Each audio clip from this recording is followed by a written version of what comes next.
What devastating tragedy at your child's school was easily preventable? My daughter has been getting followed home by the same 3 seniors ever since she started freshman year 5 months ago, and the school's only response has been, "Boys will be boys." Well, last Monday I was eating lunch at work when I got a series of frantic texts from Lila. They're in the girls' bathroom. They're trying to climb into my stall. Please help Dad. I'm so scared. I knocked my chair over getting up. Phone already dialing the school as I sprinted through the parking lot. Secretary's desk. How can... My daughter is in the bathroom. 3 seniors are climbing into her stall. The secretary paused. Which bathroom? I put the key in and started speeding immediately. 3rd floor, I think. I don't know. Just find her. The secretary wasn't speaking. Her name is Lila Clarks. They're attacking her right now. Sir, she started. Unfortunately, the rules state I cannot leave my secretary desk unattended, and the principal is unavailable on her lunch break right now. I practically screamed this next part into my phone. Are you stupid? What are you talking about? Go to the bathroom now. Sir, she said like she was talking to a child. Please refrain from using vulgar language. They're climbing into my daughter's stall. I'll make a note for when the principal returns. I hung up, realizing I was dealing with a human robot. Lila hadn't texted in 4 minutes now. 8 minutes later, I abandoned my car sideways in the bus lane and sprinted through the front doors of the school. The secretary looked up from her computer, mouth opening to speak about sign-in procedures, but I was already past her. I ran to that bathroom faster than I'd ever ran in my life, but when I got to it and went to open it, my worst nightmare came true. It was locked from the inside. The boys must have gotten the keys to deliberately do this. I pressed my ear against the door, and I could hear them in there with her. Lila was crying, her clothing was getting ripped, and suddenly her crying turned into muffled screaming like someone covered her mouth. I threw my shoulder against the door, but these were the new doors they'd installed after the shooting 4 years ago. Reinforced steel frames, the door didn't even shake. Lila, I'm here! I grabbed a chair from the hallway and swung it full force. The chair shattered into pieces while the door stayed perfect. The fire extinguisher was heavier. I hammered it against the lock mechanism over and over, metal ringing through the hallway. But these doors were doing exactly what they were designed to do. By now, the secretary had climbed the stairs, panting and red-faced. Sir, you're destroying school property. I'm calling security. Give me the key, I yelled. She visibly shook at how angry I was. I don't have bathroom keys, sir, she said.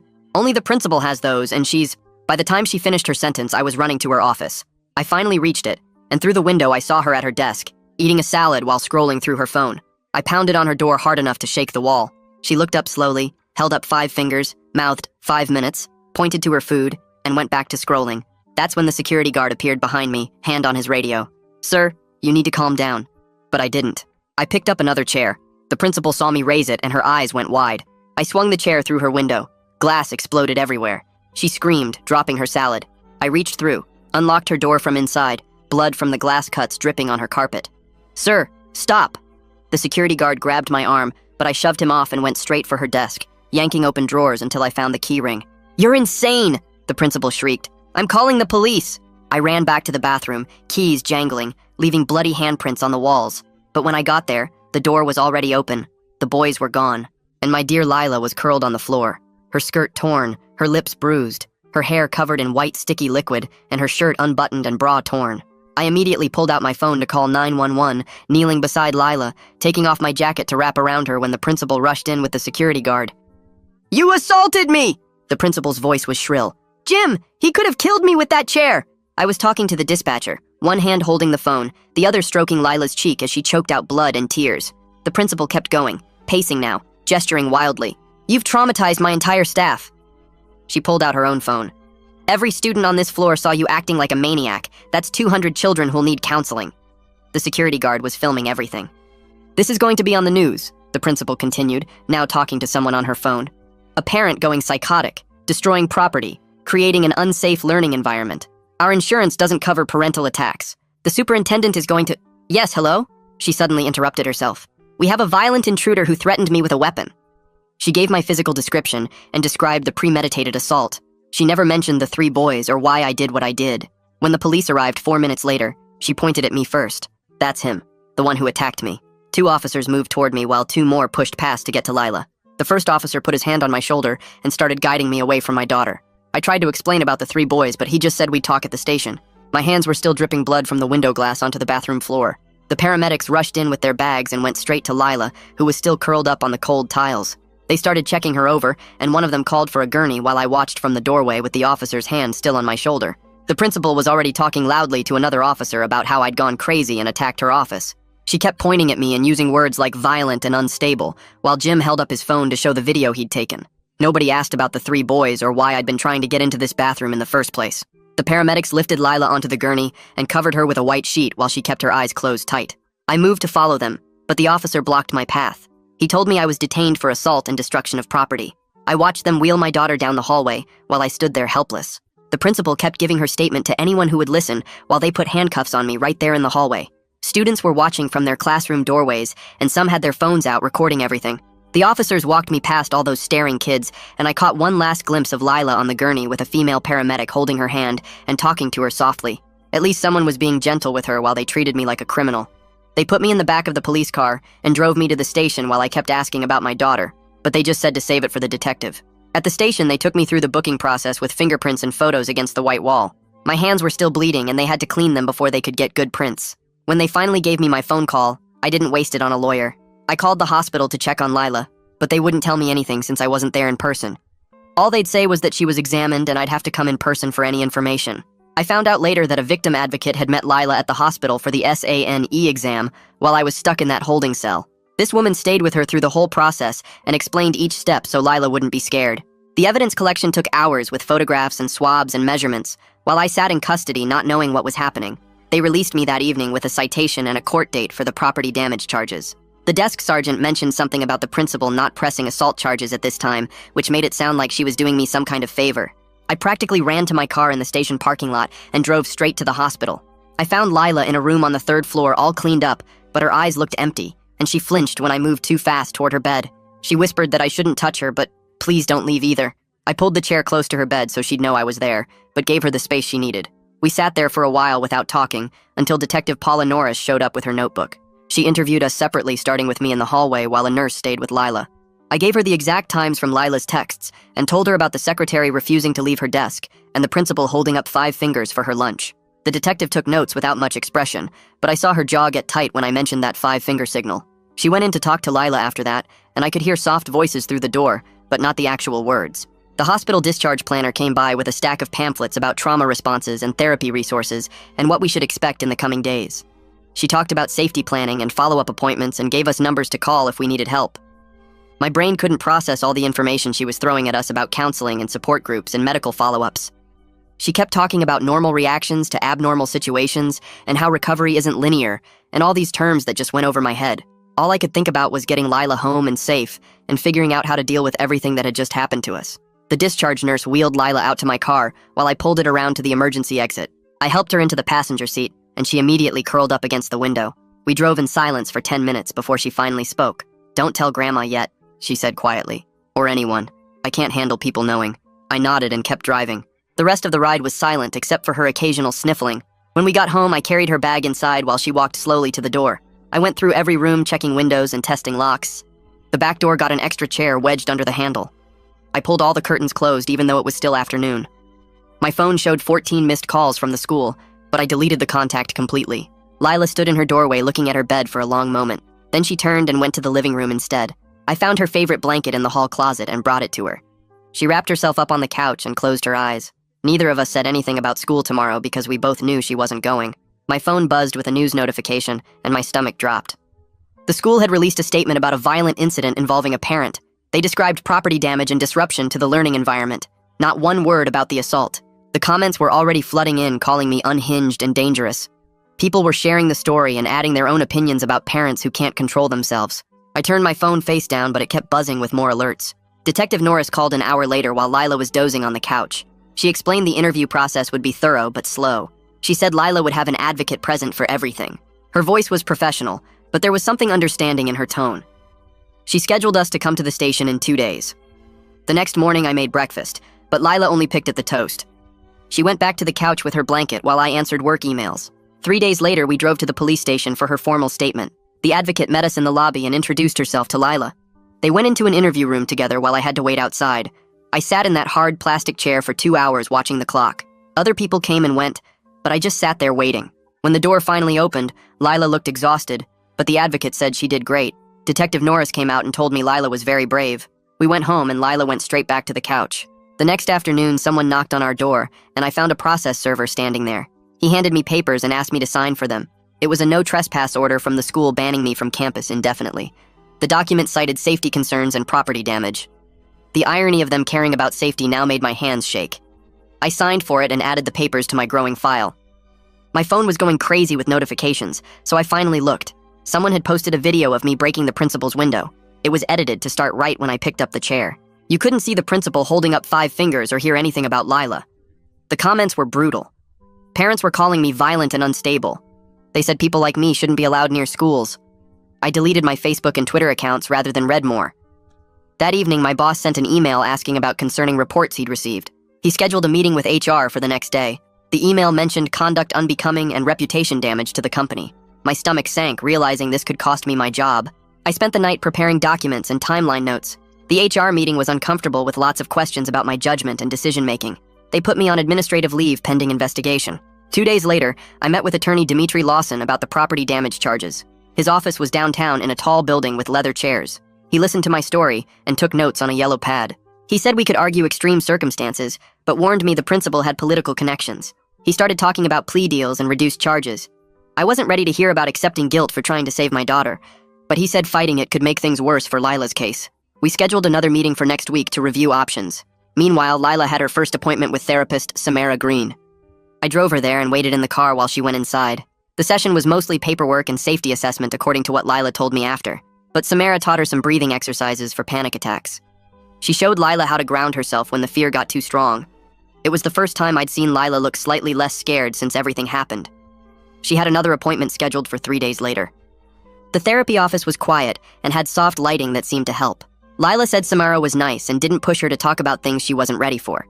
We stopped for ice cream on the way home, even though neither of us really wanted it, but it felt like something normal people would do. The house felt too quiet when we got back. I kept checking the locks even though I'd already checked them twice. 3 days passed before a man named Cullen Burgess called from the district office. He said he was the Title IX coordinator and needed to discuss the alleged incident at the school. The way he kept saying alleged and reported made my stomach turn. I asked what they were doing to keep Lila safe right now. He told me everything had to follow proper process and they couldn't rush to judgment. I hung up harder than I meant to. The next morning, the school sent certified letters saying the 3 boys couldn't contact or come near Lila.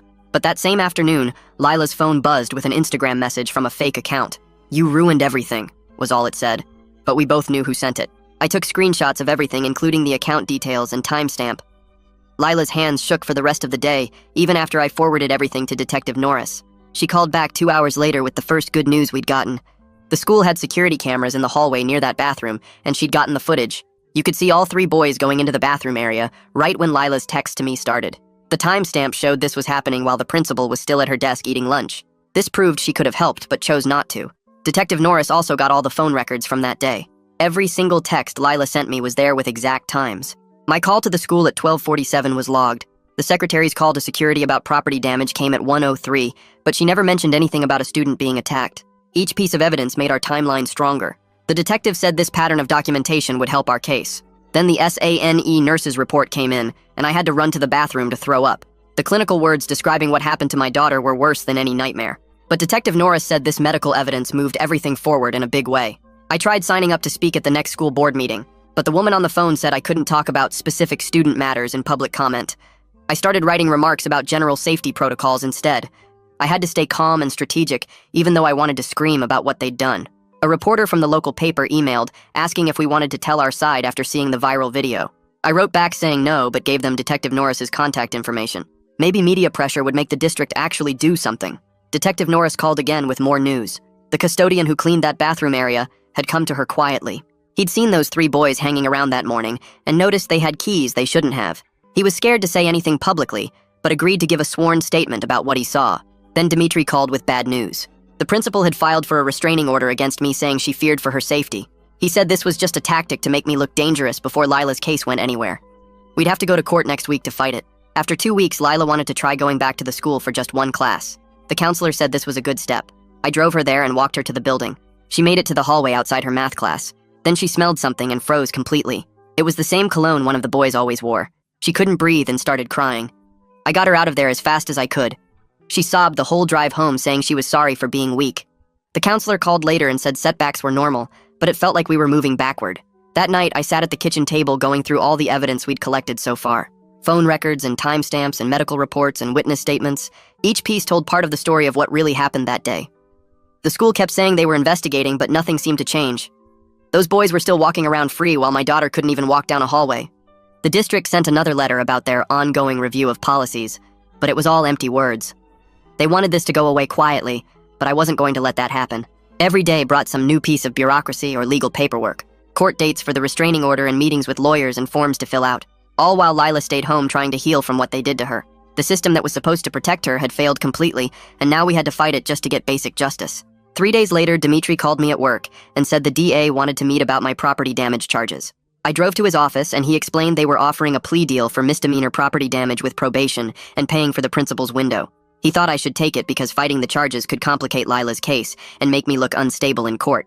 My gut wanted to fight because I had a good reason for what I did, but Dimitri kept saying Lila needed stability more than I needed to prove a point. I signed the papers even though it felt wrong admitting guilt for trying to save my daughter. The next morning, Cullen Burgess from the district called about interim safety measures for when Lila returned to the school. They offered schedule changes so she wouldn't see those boys and an adult escort between classes and access to a private bathroom. I wrote down every gap in their plan, like what happens during fire drills or assemblies or if the escort was absent. Burgess kept saying it was the best they could do while still investigating, but their best wasn't good enough to protect her before, so why would it be enough now? 2 days later, I was loading groceries into my car at the store when someone called my name. I turned and saw a man in a suit walking toward me fast. He said he was one of the boys' fathers, and I was ruining his son's future over teenage mistakes that got blown out of proportion. I kept loading my groceries and didn't respond, but he followed me around my car saying his son was losing his college scholarships and getting death threats online. He threatened to sue me for defamation if I didn't make Lila drop the charges. I got in my car and started it, but he kept talking through my window about how boys do stupid things sometimes, and we were destroying his family. My dash cam was recording everything, including when he said his son might have gotten carried away, but didn't mean any real harm. I drove off while he was still talking, and saved that video file immediately. That afternoon, the district sent out an email to all parents calling the incident a student conflict that was addressed through proper channels. They praised their quick response and commitment to student safety without mentioning the assault, or that I had to break a window to get help. I started writing a response listing the actual timeline with every text and phone call and how long each person took to respond or not respond. I included the secretary refusing to leave her desk, and the principal holding up 5 fingers for her lunch, and the 3 boys having keys they shouldn't have had. Dimitri reviewed my draft and made me take out the parts calling them incompetent and negligent, even though that's exactly what they were. Detective Norris called that evening with an update on her investigation. She'd interviewed all 3 boys separately over the past 2 days, and their stories were completely different. One claimed he was never in that bathroom at all. Another said Lila invited them in and everything was consensual. The third admitted being there but said the other 2 forced him to watch and he didn't touch her. Their parents had hired lawyers who were now trying to coordinate their stories, but it was too late because Norris already had their first statements recorded.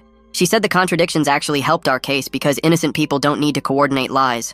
A week later, someone knocked on our door at dinner time. 2 people from Child Protective Services stood there with clipboards saying they needed to do a mandatory home visit because the case involved a minor. They walked through our house checking if Lila had a safe bedroom and enough food, and if I seemed stable enough to care for her. It felt humiliating having strangers judge our home, but the caseworker actually gave us helpful resources for trauma counseling and victim compensation funds. They determined Lila was safe, but kept the case open to provide ongoing support services. 3 weeks into therapy with Samara, something amazing happened. Lila slept through the entire night without waking up screaming or crying. She'd been using the grounding techniques Samara taught her, like naming 5 things she could see, and 4 she could hear, and 3 she could touch. That morning, she came downstairs looking rested for the first time since the attack. We celebrated quietly with her favorite blueberry pancakes and didn't talk about why it was special, but we both knew this was huge. Detective Norris had been busy with subpoenas and called with big news. She got the principal's phone records from that day, showing multiple calls coming in during her lunch break that she didn't answer. The records proved she was lying about not knowing there was an emergency. Her lawyer tried to argue the records were private and inadmissible, but the damage was already done because now everyone knew she chose her salad over student safety. The next Monday, Lila wanted to grab something from her locker, even though she wasn't going to classes yet. We went early before school started, and when she opened her locker, a piece of paper fell out. Someone had written that she was a lying whore who was ruining good kids' lives. She started shaking and couldn't breathe. I took photos of the note and marched to the office where they finally agreed to install more cameras near her locker and classroom areas. It wasn't enough, but it was something more than their previous nothing. The restraining order hearing came up the following week. The judge listened to both sides and ended up issuing mutual stay-away orders, criticizing both the principal's delayed response and my property damage. She said we both acted inappropriately, even though the situations weren't remotely comparable. Dimitri said afterward this was actually good, because the judge didn't label me as the sole aggressor, which would have hurt Lila's case. The principal had to stay away from us too, which meant she couldn't testify as easily about my behavior that day. It wasn't the vindication I wanted, but in this messed up system, it counted as a win. 3 days later, Cullen Burgess called me into an executive session at the district office, where he sat with 2 lawyers and admitted the school hadn't followed any of the right steps when Lila reported the boys following her home months ago. They wanted to avoid a federal complaint and offered mediation instead of fighting us in court. Burgess kept rubbing his forehead and looking at papers showing all the times we'd asked for help and been ignored. The lawyers pushed a stack of forms across the table, offering counseling funds and policy changes if we'd sign away our right to sue. I took the papers home to think about it. But that same afternoon, Dimitri called with news that made my hands shake. Another girl's lawyer had contacted Detective Norris, saying those same 3 boys had cornered his client in an empty classroom last year, but she'd been too scared to tell anyone until she heard about Lila. The girl's statement described the exact same pattern where they'd follow her and make comments about her body before trapping her alone. Detective Norris said this changed everything, because now we had proof they'd done this before, and the school should have known. She spent the next 2 weeks putting together a case file thicker than a phone book, with witness statements and timeline charts and security footage from both incidents. When she finally submitted it to the DA's office, she called to warn us that prosecutors never file all the charges police recommend, but she'd fought hard for as much as possible. The waiting was awful, but after 10 days, the DA's office called Dimitri with their decision. They filed criminal assault charges against 2 of the boys and sent the youngest one's case to juvenile court since he'd just turned 17. Some charges got dropped for lack of physical evidence, but the main assault charges stuck, which was more than most victims ever see. The same week, I had to face my own legal problems when the plea offer for breaking the principal's window came due. Dimitri said taking the misdemeanor deal would help Lila's case by showing I wasn't some crazy violent person, and the judge would give me probation with community service instead of jail time. Standing in that courtroom admitting guilt for property damage while those boys hadn't even been arraigned yet made my throat burn, but I signed the papers and accepted 6 months probation plus 200 hours picking up trash on highways. Meanwhile, the Title IX investigation finally wrapped up with results that sounded good on paper, but felt hollow in reality. The boys got removed from campus temporarily and had to do online school while Lila got a tutor to help her catch up on missed work, and the principal got put on administrative leave pending further review. The district wouldn't admit they did anything wrong, but their actions said everything their lawyers wouldn't let them say out loud. 2 weeks before the criminal trial started, Lila had to testify at a closed preliminary hearing to determine if there was enough evidence to proceed. Her advocate held her hand the whole time while she answered questions about that day in the bathroom, and I could see her shaking from across the courtroom. The defense lawyer tried to confuse her with questions about exact times and why she didn't scream louder, but she got through it without breaking down completely. Afterward in the hallway, she looked exhausted, but said facing them made her feel stronger, even though every word had been terrifying. That weekend, a reporter from the local paper published a huge investigation about how schools handle assault cases using our story without names as the main example. The article had charts showing how many reports were ignored, and quotes from experts saying schools care more about liability than student safety. Within hours, the school board announced emergency meetings to review all their policies, and parents started showing up at board meetings demanding real changes. My boss called me in the next Monday saying HR had reviewed everything and decided on a 2-week unpaid suspension for missing work during the incident and creating negative publicity for the company. They made me sign a performance improvement plan with monthly check-ins, and everyone at work looked at me differently now, but at least I kept my health insurance for Lila's therapy bills. The suspension actually gave me time to drive Lila to her new therapy support group for teen assault survivors that Samara had recommended. I waited in the parking lot reading emails on my phone while she went inside to a room with 5 other girls who understood what she'd been through without needing explanations. After an hour, she came out with red eyes but something different in her posture, like she'd put down a heavy weight. She didn't talk about what happened in there, but on the drive home she said one sentence that made everything else worth it. I survived. The other girls had nodded when she said it, and for the first time since this started, she'd felt less alone in what happened to her. The district's lawyers called me 3 days later with their mediation offer, and I could tell from their careful tone they wanted this to go away quietly. They wouldn't say the school did anything wrong, but they'd cover all of Lila's therapy costs, plus bring in outside experts to review their emergency response protocols and require every staff member to complete 40 hours of training on handling student safety situations. I wanted them to admit what they did to us, but Dimitri reminded me that getting Lila's treatment paid for mattered more than my need for them to say sorry out loud. So I signed their papers with hands that shook from holding back everything I wanted to scream at them. The next week, we sat in a small office with a new counselor who specialized in helping kids return to the school after trauma, and she spread out papers showing different options while Lila gripped my hand under the table. She suggested starting with just 2 morning classes, math and English, with a quiet room available if Lila needed to leave, and an adult escort to walk her between buildings so she'd never be alone in the hallways. Lila's voice was barely above a whisper when she said she wanted to try, even though I could see her whole body tense at the thought of walking through those doors again. We practiced the route she'd take the weekend before school started, walking the empty hallways while she pointed out safe spots she could go if she felt scared. The counselor's office on the second floor, the nurse's station near the front entrance, the library with its back exit she could use if she needed to leave fast. Monday morning came too quickly, and Lila put on her new backpack with hands that wouldn't stop shaking, but she got in the car anyway, and I drove slower than usual, trying to give her more time to prepare. The escort met us at the side entrance, a kind older woman who'd been briefed on everything, and she walked Lila to her first class while I sat in the parking lot for 2 hours in case she needed me. She made it through both classes without calling me, though the counselor texted that she'd used the quiet room twice to do her breathing exercises when the hallways got too loud between periods. When I picked her up at 11:30, she looked exhausted, dark circles under her eyes and her shoulders hunched forward. But there was something else there too, a tiny spark of pride that she'd done it. We went straight to the ice cream shop even though it was barely noon, and she got 3 scoops of different flavors, while I got my usual vanilla, and we sat outside eating slowly while she told me about how her English teacher had welcomed her back without making a big deal about where she'd been.